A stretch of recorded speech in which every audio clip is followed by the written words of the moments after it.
असीं ते जनाब 2 महीने हो गए लोगों को हवा वाला पाई भी नक्का टुटन लगा जे ठेकड़े टुट ही गया है जगह पैसे रखे रुखे ने ले लैन बंदे मकइयां ला के स्टाक कीते रेट वाले बेचां दे वो भी कोई नहीं, वो बल्कि उधर जान के बजाय थल्ले नु आ गया, तो महंगा हो गया। मेरा 30 रुपये 25 रुपये किलो महंगा होया ते मिले दा ट्रैक्टर चुक देता 2.5-3 लाख ते बंदे ले ही जांदे ने। ये जिमीदार वास्ते जेड़ा मैसी है, ये भी एक कुर्बानी दा बकरा है।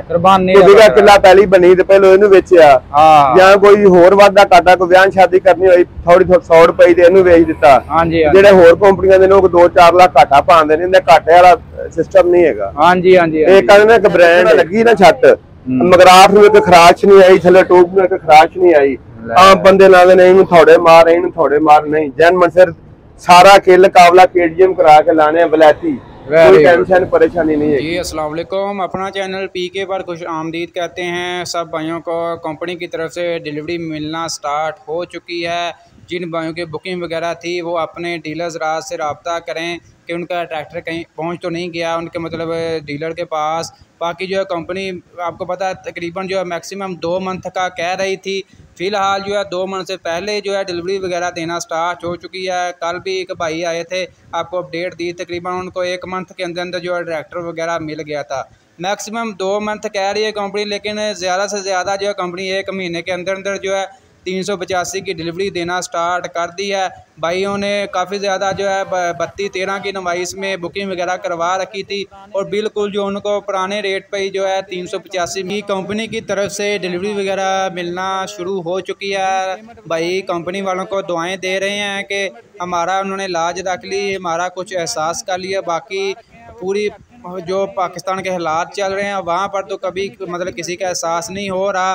बिलों की कीमतों में इजाफा हो रहा है, नए नए टैक्स लगाए जा रहे हैं, आवाम खुदकुशियाँ कर रही है अपनी जान देने पर दाव पर लगा कर, अपना मतलब घर का सामान बेच कर भी जो है बिल अदा नहीं कर पा रही। बिलों का काफ़ी ज़्यादा जो है एहतजाज पूरे पाकिस्तान में जारी है। हुकूमत पाकिस्तान को चाहिए कि पाकिस्तानी अवाम पर कुछ रहम करे। दूसरी तरफ जो खादों की कीमतों में मज़ीद इजाफा कर दिया गया है, नई लिस्ट जारी कर दी गई है। DAP की कीमतों में 530 रुपये तक मज़ीद इजाफा कर दिया गया है। यूरिया महंगी कर दी गई है, जिसकी हमारे ज़मींदार को अशद ज़रूरत है। यूरिया 4200 4300 रुपये तक मार्केट में यानी कि मिल रही है ज़मींदारों को। DAP 11,000 11,500 रुपये तक पहुँच चुकी है। ट्रैक्टर की कीमतों में मज़ीद इजाफा कर दिया गया है। पाकिस्तान में जैसा कि मैंने आपको बताया था कि महंगाई का तूफ़ान आएगा, तो वही सूरत हाल बरकरार हो चुकी है। महंगाई का तूफ़ान आ चुका है। भाइयों को कल मैसी 385 की डिलीवरी मिली थी। 2 ट्रैक्टर इन्होंने बुक करवाए थे और दोनों मॉडल्स की कंपनी ने डिलीवरी वगैरह कर दी है। 385 पैंथर टायरों में तकरीबन 1 महीने के अंदर जो इनको डिलीवरी वगैरह मिल गई है कंपनी की तरफ से। ये स्पेशल जो है भाई रियाज के पास आए थे, स्पेशल जो है छत वगैरह लगवाने, बम्पर वगैरह लगवाने। इससे पहले मैं आज आपको इसका 385 का कैश रेट बता दूँ कि कैश कितने का सेल हो रहा है। 385 शोरूम रेट क्या है। आज तारीख है 30 अगस्त 2023। 385 पैंथर टायरों में जो कैश रेट यानी कि मार्केट में ये सेल हो रहा है 35,90,000 रुपये तक है, जबकि जनरल टायरों में 36 लाख रुपये तक है। इसके अलावा जो है सर्विस टायरों में 36,50,000 रुपये तक है।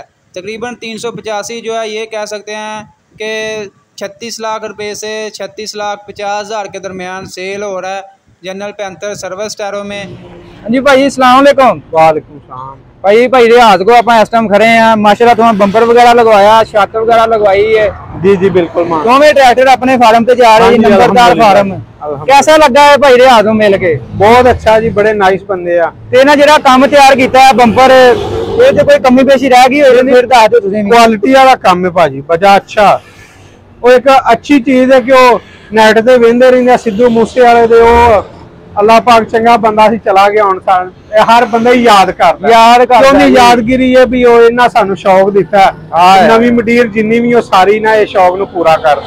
अच्छा लादा फैन हो सिद्धू मूसे वाले तुसीं भी? हां जी मैं लादा तुसीं फैन हो भाई बड़े। अरे दसो बिल्कुल मतलब मुतमिन छातों जो वीडियो च देखिया वो ही मिली है। अच्छा भाई ये शौक कराया जी इन्ना छोटे ने। अच्छा हां वेरी गुड। आ बढ़िया भैया स्पोर्ट भी लाती है ना, नवी चीज है ना ड्राइवर नू हाथ पड़न वास्ते। ये आफ्टर मार्केट मिलदियां ने, आप ही देन है चीज़ां। ਮਾਰਕੀਟ ਤੁਹਾਨੂੰ ਪਤਾ ਹੋਰ ਵੀ ਛੱਤਾਂ ਮਿਲਦੀਆਂ ਪਈਆਂ ਨੇ, ਇਹਦੇ ਨਾਲ ਦੀ ਤੁਹਾਨੂੰ ਪਤਾ ਨਹੀਂ ਭਾਜੀ ਇੰਨਾ ਸਮਾਨ ਹੀ ਨਹੀਂ ਮਿਲਦਾ ਨਾਲ, ਉਹਦੀ ਕੁਆਲਿਟੀ ਹੈ, ਕੁਆਲਿਟੀ ਅੱਛੀ ਹੈ, ਇਹ ਤੇ ਗੱਲ ਹੈ। ਤੁਹਾਨੂੰ ਦੱਸਿਆ ਸੀ 3 ਮਹੀਨੇ ਬਾਅਦ ਦੂਜੇ ਟਰੈਕਟਰ ਨੂੰ ਲਵਾਈਏ ਤੇ ਸਾਨੂੰ ਪਤਾ ਲੱਗ ਗਿਆ ਵੀ ਚੀਜ਼ ਅੱਗੇ ਨਾਲੋਂ ਬਿਹਤਰ ਆ ਗਈ ਹੈ। ਉਹ ਪਹਿਲੇ ਵਾਲੀ ਤੇ ਥੋੜਾ ਜਿਹਾ ਹੋਰ ਡਿਜ਼ਾਈਨ ਸੀ, ਜੇ ਪਹਿਲਾ ਮਾਡਲ ਵੀ ਲਵਾ ਕੇ ਗਏ, ਪਹਿਲਾਂ ਵੀ ਇੱਥੇ ਲਵਾ ਕੇ। Very good. ਆ ਜੀ ਨਵਾਂ ਮਾਡਲ ਭਾਈ ਸਪੈਸ਼ਲ ਲਵਾਉਣ ਆਏ ਨੇ। ਭਾਈ ਉਹਨਾਂ ਨੇ 2 ਟਰੈਕਟਰ ਲਏ ਜੀ, 385 ਕੰਪਨੀ ਨੂੰ ਬੁੱਕ ਕਰਵਾਏ ਸੀ, ਨਾਲ ਸਪੈਸ਼ਲ ਬੰਪਰ ਵਗੈਰਾ ਲਗਵਾਏ। ਦੋਵਾਂ ਨੂੰ ਨੰਬਰਦਾਰ ਫਾਰਮ ਤੇ ਭਾਈ ਟਰੈਕਟਰ ਜਾ ਰਹੇ ਨੇ। ਸਪੈਸ਼ਲ ਭਾਈ ਹੁਣੀ ਸ਼ੇਖੂਪੁਰੇ ਤੋਂ ਆਏ ਜੀ, ਨਾਲ ਛੱਤ ਵਗੈਰਾ ਲਵਾਉਣ, ਬੰਪਰ ਵਗੈਰਾ ਲਗਵਾਉਣ।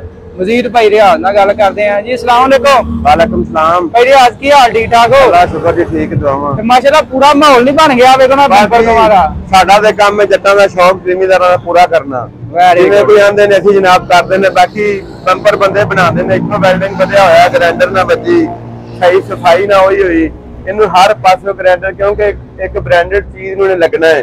ਅੱਗੋਂ ਫਿਰ ਜਿਹੜੀ ਚੀਜ਼ ਲੱਗੇ ਉਹ ਵੀ ਬ੍ਰਾਂਡਡ ਹੋਵੇ, ਬ੍ਰਾਂਡਡ ਨਾ ਹੋਵੇ ਕਿ ਇਧਰੋਂ ਵੈਲਡਿੰਗ ਵਧਿਆ ਹੋਵੇ, ਇਧਰੋਂ ਉੱਚਾ ਹੋਵੇ, ਇਧਰੋਂ ਨੀਵਾ ਹੋਵੇ। ਨਹੀਂ, ਜਿਵੇਂ ਜੈਨੂਇਨ ਕੋਈ ਚੀਜ਼ ਕੰਪਨੀ ਦੀ ਬਣੀ ਨਾ, ਉਸ ਤਰ੍ਹਾਂ ਇਨਸ਼ਾਅੱਲਾ ਅੱਲਾਹ ਦੇ ਹੁਕਮ ਨਾਲ ਬਣਾਇਆ ਹੈ। Very good. ਤੇ ਬਾਕੀ ਥੋੜਾ ਜਿਹਾ ਲੋਕਾਂ ਨਾਲੋਂ ਰੇਟ ਜ਼ਿਆਦਾ ਹੈ ਤੇ ਅੱਲਾਹ ਦੀ ਮਿਹਰਬਾਨੀ ਨਾਲ ਮਿਹਨਤ ਪੂਰੀ ਕਰੀਦੀ ਹੈ।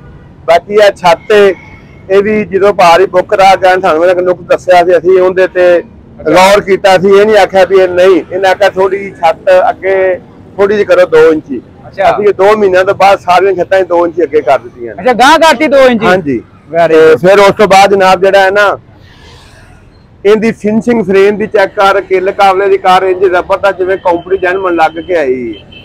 ਫਿਰ ਇਹਦਾ ਜਨਾਬ ਜਿਹੜਾ ਕਿੱਲ ਕਾਬਲਾ ਹੈ ਨਾ, ਉਹ ਵੀ ਚੰਗਾ ਸੋਹਣਾ ਸੀ ਪਾ ਕੇ ਦਿੱਤਾ ਵੀ ਤਾਂ ਕਿ ਟੈਨਸ਼ਨ ਪਰੇਸ਼ਾਨੀ ਨਾ ਬਣੇ। ਵੈਰੀ ਗੁੱਡ, ਪੂਰਾ ਮਾਹੌਲ ਬਣ ਗਿਆ। ਬਾਕੀ ਫਿਰ ਇਹਦੀ ਆ ਦੇਖੋ ਨਾ ਲੱਗੀ ਨਾ ਛੱਤ, ਮਗਰਾਟ ਨੂੰ ਇੱਕ ਖਰਾਸ਼ ਨਹੀਂ ਆਈ, ਥੱਲੇ ਟੂਬ ਨੂੰ ਇੱਕ ਖਰਾਸ਼ ਨਹੀਂ ਆਈ। ਆਮ ਬੰਦੇ ਲਾਉਂਦੇ ਨੇ ਇਹਨੂੰ ਥੋੜੇ ਮਾਰ, ਇਹਨੂੰ ਥੋੜੇ ਮਾਰ, ਨਹੀਂ ਜੈਨੂਇਨ ਫਿਰ ਸਾਰਾ ਕਿੱਲ ਕਾਬਲਾ KDM ਕਰਾ ਕੇ ਲਾਣੇ ਬਲੈਤੀ, ਕੋਈ ਟੈਨਸ਼ਨ ਪਰੇਸ਼ਾਨੀ ਨਹੀਂ ਹੈਗੀ। ਤੇ ਹੁਣ ਮਾਸ਼ਾਅੱਲਾ 2 ਟਰੈਕਟਰ ਖਲੇ ਨੇ, ਇੱਕ ਉਹ 4x4 ਖਲਾ, ਉਹਨੂੰ ਵੀ ਛੱਤ ਲਾਣੀ, ਉਹ ਵੀ ਜਨਾਬ ਛੱਤ ਲਾਉਣ ਲੱਗੇ। ਇਹ ਮਤਲਬ ਛੱਤ ਮਤਲਬ ਕਾਫੀ ਜ਼ਿਆਦਾ ਡਿਮਾਂਡ ਹੈ ਇਹਦੀ ਛੱਤ ਦੀ। ਹਾਂਜੀ ਮਾਸ਼ਾਅੱਲਾ ਬਹੁਤ ਜ਼ਿਆਦਾ ਡਿਮਾਂਡ ਹੈ। ਤੁਹਾਨੂੰ ਪਤਾ ਅਸੀਂ ਤਾਂ ਡੇਲੀ ਵੀਡੀਓ ਪਾਈ ਦਾ ਜ਼ਿਆਦਾ, ਜਿਹੜਾ ਵੀ 385 ਸੇਲ ਹੁੰਦਾ ਸਪੈਸ਼ਲ ਭਾਈ ਰਿਆਜ਼ ਕੋ ਛੱਤ ਲਗਵਾਉਣ ਆਉਂਦੇ ਨੇ ਜੀ। ਅੱਛਾ ਭਾਈ ਰਿਆਜ਼ ਕੀ ਕੀਮਤ ਹੈ ਛੱਤ ਦੀ ਤੇ ਬੰਪਰ ਕਿੰਨੇ ਚ ਭਾਈ ਹੁਣ ਲਾ ਕੇ? ਇਹ ਬੰਪਰ ਅੱਗੇ ਨਾਲ ਕੀਤਾ 70,000 ਦਾ ਬੁੱਕ। ਅੱਛਾ, ਉਹਨੂੰ ਕੋਈ 3-4 ਦਾ ਰੇਟ ਵੱਧ ਗਿਆ ਕਿਉਂਕਿ ਲੋਹਾ 30 ਰੁਪਏ ਕਿਲੋ ਮਹਿੰਗਾ ਹੋ ਗਿਆ। ਮਹਿੰਗਾ ਹੋ ਗਿਆ 30 ਰੁਪਏ 25 ਰੁਪਏ ਕਿਲੋ ਮਹਿੰਗਾ ਹੋਇਆ ਤੇ ਮਿਲਦਾ ਨਾ ਟਰੈਕਟਰ ਚੁੱਕ ਦਿੱਤਾ 2.5-3 ਲੱਖ ਤੇ ਬੰਦੇ ਲਈ ਜਾਂਦੇ ਨੇ। ਇਹ ਜ਼ਿਮੀਂਦਾਰ ਵਾਸਤੇ ਜਿਹੜਾ ਮੈਸੀ ਹੈ, ਇਹਦੀ ਇੱਕ ਕੁਰਬਾਨੀ ਦਾ ਬੱਕਰਾ ਹੈ। ਕੁਰਬਾਨੀ ਦਾ ਕਿੱਲਾ ਪਹਿਲੀ ਬਣੀ ਤੇ ਪਹਿਲਾਂ ਇਹਨੂੰ ਵੇਚਿਆ, ਜਾਂ ਕੋਈ ਹੋਰ ਵਾਧਾ ਘਾਟਾ ਕੋਈ ਵਿਆਹ ਸ਼ਾਦੀ ਕਰਨੀ ਹੋਈ ਥੋੜੀ 100 ਰੁਪਏ ਤੇ ਇਹਨੂੰ ਵੇਚ ਦਿੱਤਾ। ਜਿਹੜੇ ਹੋਰ ਕੰਪਨੀਆਂ ਦੇ ਲੋਕ 2-4 ਲੱਖ ਘਾਟਾ ਪਾਉਂਦੇ ਨੇ, ਇਹਦਾ ਘਾਟੇ ਵਾਲਾ ਸਿਸਟਮ ਨਹੀਂ ਹੈਗਾ। ਹਾਂਜੀ ਹਾਂਜੀ, ਇਹ ਕਹਿੰਦੇ ਨੇ ਇੱਕ ਬ੍ਰਾਂਡ ਹੈ, ਉਹ ਹਿਸਾਬ ਹੈ। ਮੈਸੀ ਇੱਕ ਬ੍ਰਾਂਡ ਹੈ, ਚਾਹੇ 240 ਹੋਵੇ, ਚਾਹੇ 60 ਹੋਵੇ, ਚਾਹੇ 75 ਹੋਵੇ, ਚਾਹੇ ਜਿਹੜਾ ਵੀ ਹੋਵੇ, ਇੱਕ ਬ੍ਰਾਂਡ ਹੈ। ਇਹ ਵਿਕ ਦਸਤੀ ਜਾਂਦਾ ਇਹਨਾਂ। ਬਾਕੀ ਮੇਰੇ ਹਾਲ ਭਾਈ ਕੰਪਨੀ ਨੇ ਰੇਟ ਵਧਾਤਾ। ਅਸੀਂ ਤਕਰੀਬਨ ਜ਼ਿਮੀਂਦਾਰ ਨੂੰ ਮਹੀਨਾ ਪਹਿਲਾਂ ਹੀ ਦੱਸ ਰਹੇ ਭਾਈ ਲੈ ਲਓ ਟਰੈਕਟਰ। ਅੱਜ ਬੰਦੇ ਦਵਾਵਾਂ ਦੇ ਰਹੇ ਜਿਨ੍ਹਾਂ ਬੁੱਕ ਕਰਵਾ ਲਏ ਜਾਂਦੇ ਭਾਈ ਰਿਆਜ਼ ਜਿੰਦਾਬਾਦ ਹੈ। ਅਸੀਂ ਤੇ ਜਨਾਬ 2 ਮਹੀਨੇ ਹੋ ਗਏ ਲੋਕਾਂ ਨੂੰ ਹਵਾ ਵਾਲਾ ਪਾਈ ਵੀ ਨੱਕਾ ਟੁੱਟਣ ਲੱਗਾ ਜੇ ਟੁੱਟਣ ਲੱਗਾ ਜੇ ਸਿੱਕੜੇ ਟੁੱਟ ਹੀ ਗਿਆ ਹੈ। 2 ਮਹੀਨੇ ਹੋ ਗਏ ਨਾਕਾਂ ਨਾ ਜਗੇ ਪੈਸੇ ਰੱਖੇ ਰੁਖੇ ਨੇ ਲੈ ਲੈਣ ਬੰਦੇ ਮਕਈਆਂ ਲਾ ਕੇ ਸਟਾਕ ਕੀਤੇ ਰੇਟ ਵਾਲੇ ਦਾ ਵੇਚਾਂ ਦੇ, ਉਹ ਵੀ ਕੋਈ ਨਹੀਂ, ਉਹ ਬਲਕਿ ਉਹਦਾ ਨੂੰ ਜਾਣ ਦੀ ਬਜਾਏ ਥੱਲੇ ਨੂੰ ਆ ਗਿਆ। ਤੋਬਾ ਤੋਬਾ। ਤੇ ਉਹ ਕੋਈ ਨਹੀਂ, ਹੁਣ ਜ਼ਿਮੀਂਦਾਰ ਵੀ ਹੁਣ ਇੱਕ ਵਾਰੀ ਹੁਣ ਹੈਗੀ ਖਾਦ ਯੂਰੀਆ ਉਹ 4400-4200 ਦੀ ਹੋਈ ਪਈ ਹੈ, ਬੰਦੇ ਲੈ ਕੇ ਪਾਈ ਜਾਂਦੇ ਨੇ। ਜਿੰਦੇ ਕੋਲ ਚੀਜ਼ ਹੈ ਉਹਦਾ ਰੇਟ ਹੈ ਕੋਈ ਨਹੀਂ। ਜਿਹੜੇ ਸਟਾਕ ਮਾਫੀਆ ਨੇ ਉਹ ਚੜ ਸਮਾਨ ਨੂੰ ਗਏ ਨੇ, ਜਿਹੜੇ ਸਾਡੇ ਵਰਗੇ ਮਾੜੇ ਬੰਦੇ ਨੇ ਉਹ ਥੱਲੇ ਨੂੰ ਗਏ ਨੇ। ਅੱਗੋਂ ਬਿਜਲੀਆਂ ਦੇ ਬਿੱਲ ਡਬਲ ਹੋ ਗਏ ਨੇ, ਲੋਹਾ ਮਹਿੰਗਾ ਹੋ ਗਿਆ, ਖਰਚੇ ਡਬਲ ਹੋ ਗਏ ਨੇ, ਪਰ ਸਾਡਾ ਉਹੀ ਲੱਖ ਛੱਤ ਦਾ ਰੇਟ ਤੇ ਉਹੀ ਲੱਖ ਰੇਟ ਹੈ। ਸਾਡੀ ਬੱਚਤ ਸਗੋਂ ਘਟ ਗਈ ਹੁਣ। ਹਾਂ ਇਹ ਤੇ ਗੱਲ ਹੈ। ਬਾਕੀ ਗੱਲ ਪਤਾ ਕੀ, ਜ਼ਿਮੀਂਦਾਰ ਨੂੰ ਮਾਸ਼ਾਅੱਲਾ ਮੂੰਜੀ ਦਾ ਰੇਟ ਵੀ ਚੰਗਾ ਮਿਲਣ ਡਿਆ ਤੇ ਗੰਦਮ ਦਾ ਰੇਟ ਵੀ ਚੰਗਾ ਮਿਲਿਆ ਤੇ ਠੇਕੇ ਵਾਲੇ ਦੇ ਸਮਾਨ ਨੂੰ ਚੜ ਗਏ ਨੇ ਨਾ। ਇਹ ਤੇ ਗੱਲ ਜਿਹੜੀ ਪਹਿਲੀ ਦਾ ਠੇਕਾ ਲੱਖ ਰੁਪਏ ਸੀ 1.5 ਹੋ ਗਿਆ, ਜਿਹਦਾ 1.5 ਸੀ ਉਹਦਾ 2 ਹੋ ਗਿਆ। ਬੰਦੇ ਦੇ ਨਾਲ ਸਮਾਨ ਨੂੰ ਚਾੜਦੀ ਬੰਦਿਆਂ ਨੇ ਹੱਥ ਹੈ। ਚਲੋ ਭਾਈ ਰਿਆਜ਼ ਬੜੀ ਮਿਹਰਬਾਨੀ। ਛੱਤ ਦੀ ਕੀਮਤ ਲੱਖ ਰੁਪਇਆ, ਬੰਪਰ ਲਵਾਉਣਾ ਹੈ ਤੇ 75,000 ਰੁਪਇਆ ਕੀਮਤ। 75,000। ਅੱਛਾ ਜੀ ਭਾਈ ਰਿਆਜ਼ ਦਾ ਜੀ ਰਾਬਤਾ ਨੰਬਰ ਹੈ ਜੀ 0300 ਪੂਰਾ 786 2192 8 ਕਿਲੋਮੀਟਰ ਬਿਲ ਮੁਕਾਬਲ Millat tractor limited Sheikhupura road Lahore. ਸਾਹਮਣੇ ਉਹ ਤੁਸੀਂ ਜੀ ਮਿਲਰ ਫੈਕਟਰੀ ਦੇਖ ਸਕਦੇ ਹੋ ਜੀ, ਉਹਦੇ ਸਾਹਮਣੇ ਬਿਲਕੁਲ ਆ ਮਿਲਰ ਫੈਕਟਰੀ ਦੇ ਸਾਹਮਣੇ ਬਿਲकुल ਜੀ ਮਲਕ ਸਈਦ ਫਾਰਮ ਇੰਡਸਟਰੀ ਹੈ ਜੀ। मेरे सामने रियाज के तरील भाई रियाज इतने स्पैशल बंपर वगैरह छत्तां वगैरह तैयार करते हैं तो माशाल्लाह काफ़ी ज़्यादा इतने रौनक वगैरह लगी होंगी है। ਤੇ ਦੋਸਤੋ ਵੀਡੀਓ अच्छी लगी लाइक करो, दोस्तों ਨਾਲ लाजमी शेयर करो।